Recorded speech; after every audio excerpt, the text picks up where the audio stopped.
الرحمن الرحیم۔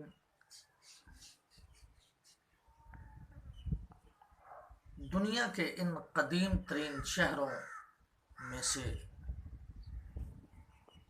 بیت المقدس شریف یا بیت المقدس شریف ہے، جو عہد ما قبل کے قرۂ ارض پر آباد چلے آتے ہیں۔ قدیم زمانے میں اسے سب سے پہلے یبوس کہتے تھے، پھر اس کا نام سالم پڑا، جس کا معنی شہر امن کے ہیں۔ مصرف بابل والوں نے اسے یروشلم کہہ کر پکارا۔ تورات اور انجیل میں اس کا ذکر اسی نام سے ہوا ہے۔ اس شہر نے قوموں کے عروج و زوال کے ہزاروں منظر دیکھے ہیں۔ تاریخ کے بعض عظیم ترین مارکے اسی شہر کے باہر لڑے گئے۔ پہلی مرتبہ حضرت سیدنا داؤد علیہ السلام نے یہاں ہیکل داؤد علیہ السلام نے اپنی سلطنت کا مرکز بنایا۔ اسی طرح یہودی سلطنت کی بنیاد پڑی۔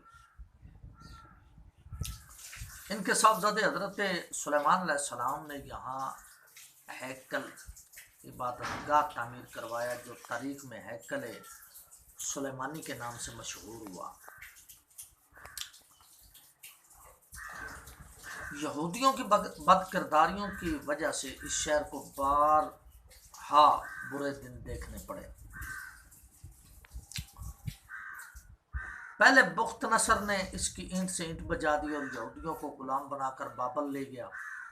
فارس کے بادشاہ خورش نے بخت نصر کو شکست دی تو یہودیوں کو واپس آنا نصیب ہوا۔ ہیکل از سر نو تعمیر کیا گیا، مگر یہودیوں کا بگاڑ رکا نہیں۔ انہوں نے اپنے پیغمبروں کی ایک نہ سنی، آخر رومی عذاب بن کر ٹوٹے، اور پھر یہودی اس شہر سے اس طرح نکالے گئے کہ تقریباً 2000 سال تک ادھر رخ نہ کر سکے۔ یہ اتنے شرارتی ہیں یہودی، وہ ان کی شرارتیں میں آگے چل کے عرض کروں گا۔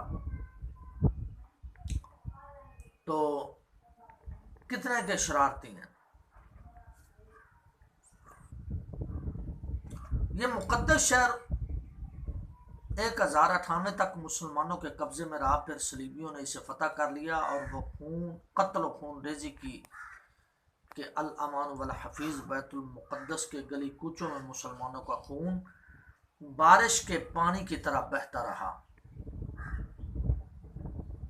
اللہ اکبر۔ 1187 میں سلطان صلاح الدین ایوبی رحمۃ اللہ علیہ نے اسے دوبارہ فتح کیا، اور یہ 730 سال تک مسلمانوں کے قبضے میں رہا۔ اللہ اکبر کبیرہ۔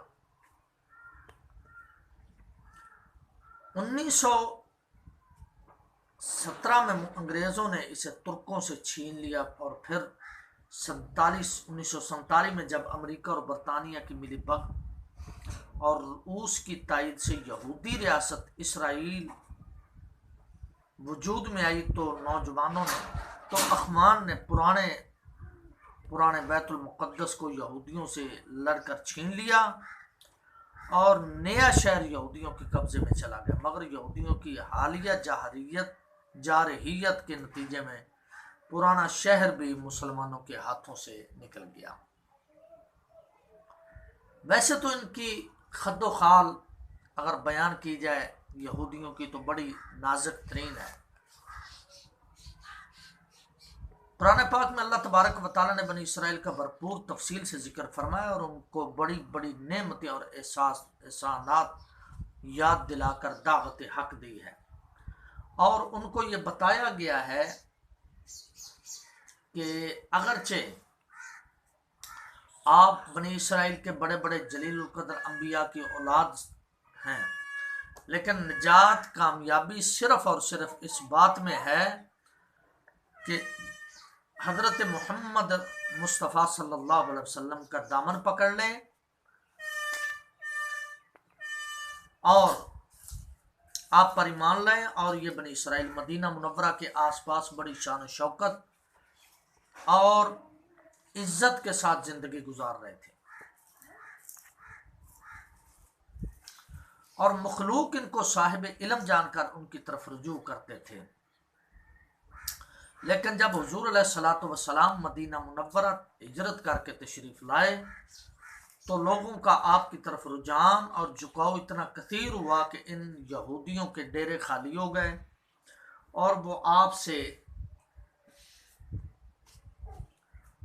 حسد و بغض اور دشمنی میں سرگرم ہوئے۔ پھر ہر آنے والے دن کے ساتھ ان کی یہ دشمنی بڑھتی چلی گئی اور وہ منافقت میں لوگوں کو گمراہ کرنے کے لیے پروپگنڈے کرتے رہے کہ یہ معاذ اللہ وہ آخری نبی اور برحق رسول نہیں ہیں۔ تورات شریف میں جو آپ کی تعریفیں تھی اور آپ کی سچائی پر دلالت کرتی تھی وہ ان کو چھپاتے اور ان کے مفاہیم میں تعریف کرتے تھے، تحریف کرتے تھے، یہاں تک کہ مشرکین مکہ کو آپ صلی اللہ علیہ وسلم کے خلاف بھڑکاتے تھے۔ اور تورات، انجیل، کتاب مقدس جتنے بھی صحائف، وہ تقریباً 58 منٹ کا موضوع ہم بیان کر چکے ہیں اور ہمارے چینل کے اندر آج بھی موجود ہے، اور کچھ حصہ باقی رہ گیا ہے کتاب مقدس، اصل کتاب مقدس سے، تو انشاءاللہ العزیز وہ بھی عن قریب آپ حضرات کے گوشے گزار کریں گے اور حضور علیہ الصلوۃ والسلام کے عاشقوں کو بتائیں گے کہ حضور علیہ الصلوۃ والسلام کی تعریف اللہ تبارک و تعالیٰ نے کیسے سابقہ کتب، اتنی ساری تحریفیں ہوئیں، تقریباً 16 یا 17 مرتبہ تحریف ہو چکی ہے، اس سے بھی زیادہ تحریفیں ہو چکی ہیں ان کتابوں کے اندر، لیکن آج بھی ان کی مقدس کتابوں کے اندر میرے رسول اللہ صلی اللہ علیہ وسلم کا ذکر مبارک ہونا اس بات کی بین اور واضح دلیل ہے کہ میرا رسول برحق ہے اور میرا رسول سچا ہے۔ تو میں عرض یہ کر رہا تھا کہ ان سے اطلاعات کے ذریعے تعاون کرتے اور جنگی معاہدے کرتے۔ نبی اکرم صلی اللہ علیہ وسلم کی مبارک عادت تھی کہ آپس میں صلح اور اچھے سلوک کے لیے معاہدے کرنا اور ایک دوسرے کے خلاف شر و فساد نہ کرنا، اس لیے آپ نے ان سے بھی امن معاہدہ کر لیا تاکہ سب اپنے اپنے حال پہ رہیں اور ایک دوسرے کے خلاف شر فساد نہ کریں۔ لیکن یہ لوگ اللہ اور اس کے رسول کی مخالفت میں مشرکین کے ساتھ مل کر آپ کے خلاف محاذ جنگ گرم رکھنے کی ہر وقت کوشش کرتے اور کوشاں رہتے اور آپ کے خلاف جنگ میں شریک ہوتے اور مشرکین کو کہتے کہ تم حق پر ہو۔ جب یہ بات کرتے کہ تم حق پر ہو، اس لیے اللہ کے حکم اور نصرت سے آپ نے ان کو موقع بموقع وطن چھوڑنے اور بد عہدی کے انجام سے دوچار کرنے پر مجبور کر دیا، اور یہ لوگ اپنے اصلی وطن ملک شام و فلسطین وغیرہ چلے گئے اور وہاں آباد ہو گئے اور اسلام دشمنی میں موقع کی تلاش میں رہے، اور جب اسلام دنیا کے ہر ملک، ہر علاقے میں پہنچا اور مسلمانوں کی آبادیاں شام و فلسطین اور ہر طرف پھیل گئیں، تو اس وقت سے غلبہ اسلام کے باوجود یہ شرارتیں کرتے رہے اور داخلی اندرونی طور پر ہر طرح کے حرب استعمال کرتے رہے اور فلسطین پر کسی طرح قبضہ جما لیا، حتیٰ کہ حضرت عمر بن خطاب رضی اللہ تعالی عنہ کا دور مبارک آیا۔ اور اب بھی آگے چل کے میں عرض کرتا ہوں کہ یہ مسلمانوں کے بچوں کو کس طرح بانجھ کر رہے ہیں کہ ان کی اولادیں ہی پیدا نہ ہوں، کبھی قطرے پلا کر، کبھی کرونا کا بہانہ بنا کر، اور کبھی جو ہے اس طرح کے بہانے بنا کر کہ یہ حفاظتی ٹیکہ ہے، یہ حفاظتی گولی ہے، یہ فلاں ہے، اور بل گیٹس جیسے کمینوں کو یہ شرارتوں کی لان لینے کا اور ان جیسے لوگوں کو بڑا شوق ہے۔ بہرحال، اور فتح بیت المقدس کا تاریخی واقعہ رونما ہوا حضرت عمر بن خطاب کے دور مبارک میں، اور آج تک ان لوگوں نے مسلمانوں پر ظلم و ستم کرنے میں انتہا کر دی۔ مسلمانوں کی نسل کشی کے لیے وہ آج بھی سرگرم ہیں، چونکہ آج کے دور میں ان کو امریکہ، برطانیہ، فرانس وغیرہ کی پشت پناہی حاصل ہے۔ اور تو اور ہمارے ملک کے اندر، ملک پاکستان کے اندر کچھ لوگ جو بکاؤ ہیں، جس کا پہلے بھی میں ذکر کرتا رہتا ہوں، یہ گنجے وغیرہ یا زرداری وغیرہ جتنے بھی ہیں برابر، یہ سارے کے سارے ان کا بکاؤ مال ہیں، لیکن سب سے زیادہ جو ان کا بکاؤ مال تھا وہ عمرانہ یہودی تھا۔ اس نے تو بکاؤ ہونے کی حد ہی کر دی ہے۔ اللہ اس کو ذلیل و خوار فرمائے، اور اس کے ماننے والوں کو بھی اللہ تبارک و تعالیٰ ذلیل و خوار فرمائے۔ گنجے نے ایک عاشق رسول کے خلاف فیصلہ دیا تھا، تو اس کا کیا حشر ہوا کہ اپنی ماں کے جنازہ اس کو نصیب نہ ہوا، ماں کے جنازے کے ساتھ نہیں مل سکا، اپنی بیوی کے جنازے کے ساتھ وہ نہیں مل سکا۔ اس سے بڑی اور اللہ کی سزا کیا ہو، اور اللہ تبارک و تعالیٰ ان کمینوں کو اور کیا سزا دے۔ تو یہ طرح طرح کے بہانے بناتے ہیں، یہ جی حفاظتی ٹکا، یہ فلاں ہے، یہ فلاں ہے، ہم بچوں کو لگانے کے لیے، یہ اتنا قیمتی ہے، بازار سے لوگ اتنا قیمتی ملے گا۔ یہودی اور عیسائی یہ ہمارے کب سے سجن ہو گئے۔ قرآن پاک تو فرماتا ہے وَلَن تَرْضَىٰ عَنْكَ الْيَهُودُ وَلَا النَّصَارَىٰ حَتَّىٰ تَتَّبِعَ مِلَّتَهُمْ۔ آئے محبوب کریم صلی اللہ علیہ وآلہ وسلم، یہودی اور عیسائی آپ کے دوست نہیں ہو سکتے یہاں تک کہ آپ مقام نبوت، مقام رسالت، اسلام، قرآن، قانون، دین سب کچھ چھوڑ کر ان کی ملت کو اختیار کر لیں تو پھر ہو سکتا ہے، ورنہ یہ آپ کے دوست نہیں ہو سکتے۔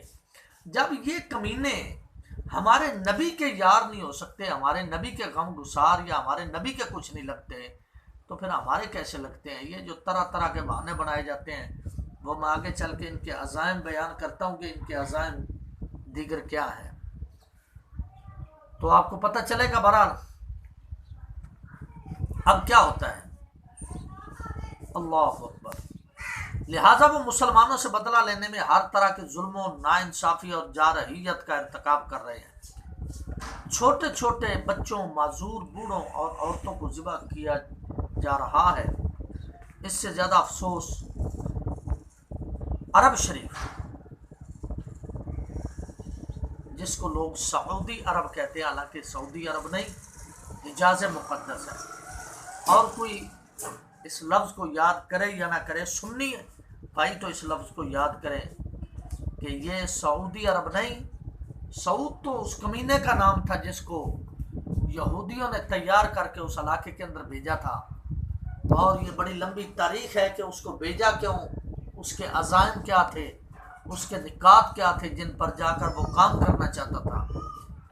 تو اس وجہ سے اس کے نام پر اس پیارے ملک کا نام رکھا گیا، جس ملک کا نام میرے رسول اللہ صلی اللہ علیہ وسلم، جس ملک کو آباد کرنے والے، جس ملک کو برکتیں دینے والے میرے رسول اکرم صلی اللہ علیہ وسلم کی ذات والا صفات ہے۔ اور متحدہ عرب امارات پر ہے افسوس کہ اپنے ماضی کو بھول گئے اور آئمہ کفر کے اعلیٰ کار بن گئے ہیں۔ یہ وسائل اور طاقت کے باوجود بھی مظلوم مسلمانوں کا سہارا نہیں بن رہے، اور چین اور روس غیر مسلم ہونے کے باوجود مسلمان مظلوم کی ڈھال بن رہے ہیں، اور اللہ تعالیٰ نے ان کی نصرت آج کی تاریخ میں یہ جنگ بندی نبی کریم صلی اللہ علیہ وسلم کے توفیل فلسطینیوں پر اللہ تبارک و تعالیٰ کا خاص کرم ہے۔ جو مکہ پاک کے اندر قلب کھول دے، یا میں چھوٹی سی گزارش عرض کرتا جاؤں، جو مکہ پاک کے اندر قلب کھول دے، عورتوں کو ڈرائیونگ کی اجازت، اور کچھوں کی اجازت کے کچھے پا کے ٹروزر بھی پہن سکتے ہیں، اور اس طرح کی فحاشی، اور جو عرب شریف کے مقدس شہر کے اندر بت خانہ بنا دے، تو ان لوگوں سے ہم مسلمانوں کی ہمدردی کی کیا امید رکھ سکتے ہیں کہ وہ کیا مسلمانوں کی ہمدردی بیان کریں گے یا رکھیں گے؟ جو واجپئی یا امریکہ کی تعلیمات پر اور ان کے اشاروں پر چلتا ہو، وہ مسلمانوں کی ہمدردی کیسے رکھ سکتا ہے؟ بہرحال باقی چھوٹے چھوٹے ملک پاکستان، ترکی وغیرہ مظلوم فلسطینی، کشمیری مسلمانوں کا ساتھ دے رہے ہیں اور ظالموں کے خلاف آواز بلند کر رہے ہیں۔ اللہ تبارک و تعالی نبی کریم صلی اللہ علیہ وسلم کی عظمت کا صدقہ حضرت شیخ شرف الدین سعدی شرازی رحمہ اللہ نے بڑی خوبصورت بات لکھی۔ انہوں نے فرمایا کہ ایک بادشاہ ملکی معاملات میں غفلت کا مظاہرہ کرتا تھا، اور اس کی غفلت کی بدولت اس کی فوج اس سے تنگ تھی۔ پھر جب اس ملک پر پڑوسی ملک نے حملہ کیا تو فوج میدان سے فرار ہو گئی۔ بادشاہ جب اپنے خزانے کو فوج پر خرچ کرنے سے گریز کرے گا تو فوج بھی میدان جنگ سے فرار ہونے میں ہی عافیت سمجھے گی۔ جس سپاہی کی حالت خراب اور ہاتھ خالی ہو وہ کیا بہادری دکھائے گا؟ ان فرار ہونے والوں میں ایک سپاہی میرا واقف تھا۔ حضرت فرماتے ہیں میں نے اس سے کہا کہ تم بادشاہ کا شکریہ ادا نہ کر سکے، اور اگر تمہارے ساتھ بادشاہ کا یہ رویہ درست نہ تھا تو کیا ہوا، تم سارا سال اسی کا کھاتے ہو رہے ہو؟ اس سپاہی نے کہا کہ آپ مجھے اس معاملے میں عاجز جانیں، اور جو بادشاہ ملکی معاملات میں غفلت کا مظاہرہ کرے اور فوج پر خرچ کرنے میں بخل سے کام لے تو اس کے لیے جان گنوانا جائز نہیں۔ سپاہی کا پیٹ اگر بھرا ہوگا تو وہ میدان جنگ میں لڑے گا، اور اگر اس کا پیٹ خالی ہوگا تو وہ میدان جنگ سے بھاگنے میں ہی عافیت سمجھے گا۔ شیخ پاک فرماتے ہیں بس یاد رکھو کہ اگر حاکم اپنے ملک کی سرحدوں کی حفاظت کرنے والا فوج کو وسائل کی فراہمی میں غفلت کا مظاہرہ کرے گا اور ان کی سہولت کا خیال نہیں رکھے گا تو وہ فوج وقت جنگ فرار ہونے میں ہی اپنی عافیت سمجھے گی۔ تو کوشش یہ کرنی چاہیے کہ یہودی ہمارا کبھی بھی بھائی نہیں ہو سکتا۔ اچھا یہاں تو بات تھی کہ فوج کو نہ کھلائے یا اپنی عوام کو بھوکا مارے، لوگوں کو غریب کرے، روز مہنگائی در مہنگائی کرتا چلا جائے اور اتنی مہنگائی کر دے، ان کا باپ یہودی پیچھے سے آرڈر کرتا جائے کہ اور مہنگائی کر دے میرا پتر شاباش، وہ اور اعلان کر دے، پھر یہودی چند دنوں کے بعد پھر اشارہ کر دے واہ میرا پتر اور مہنگائی کر دے، وہ پھر مہنگائی کر دے۔ یہودیوں کے اشارے پر اس ملک کا وزیر یا وزیر اعظم یا صدر جو ہے تو یہودیوں کے ووٹوں پر نہیں بنا، تو مسلمانوں کے ووٹوں پر بنا ہے۔ اگر تیرے اندر کوئی غیرت کی رتی ہوتی تو مسلمانوں کا احساس کرتا اور مسلمانوں پر رحم اور ترس کرتا کہ جن کے پاس میں بیٹھ کر جن کی گندم سے فائدہ حاصل کر رہا ہوں، اور جن کے کھانے سے اور جن کی نعمتوں سے، جن کی خوشامد سے اور جن کی گاڑیوں سے دن رات میں فائدہ حاصل کر رہا ہوں، میں ان کا ساتھ دوں۔ لیکن بہرحال یہ جو سوچتے ہیں نا کہ یہودی ہمارا بھائی بنے گا اور ہمارا سربراہ بنے گا، تو یہ کبھی بھی نہیں ہو سکتا کہ یہودی ہمارا بھائی بنے یا یہودی ہمارا کچھ بنے۔ یہ عین ممکن ہی نہیں ہے کہ یہودی ہمارا کچھ بنے۔